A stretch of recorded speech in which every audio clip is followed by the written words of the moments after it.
ஆறு மனமே ஆறு இந்த ஆண்டவன் கட்டளை யாரு? ஆறு மனமே ஆறு இந்த ஆண்டவன் கட்டளை யாரு?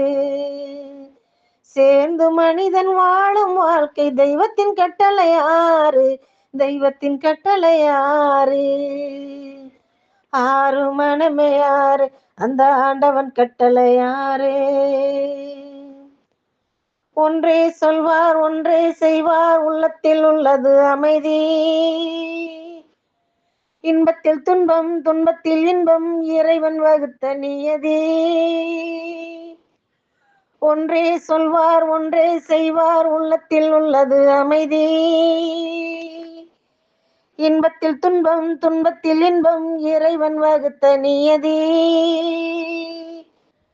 சொல்லுக்கு செய்கை பொன்னாகும் வரும் துன்பத்தில் இன்பம் பத்தாகும்.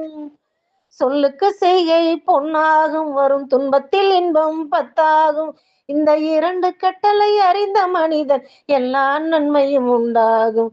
எல்லா நன்மையும் உண்டாகும். ஆறு மனமே யாரு அந்த ஆண்டவன் கட்டளை யாரு? ஆறு மனமே யாரு அந்த ஆண்டவன் கட்டளை யாரு?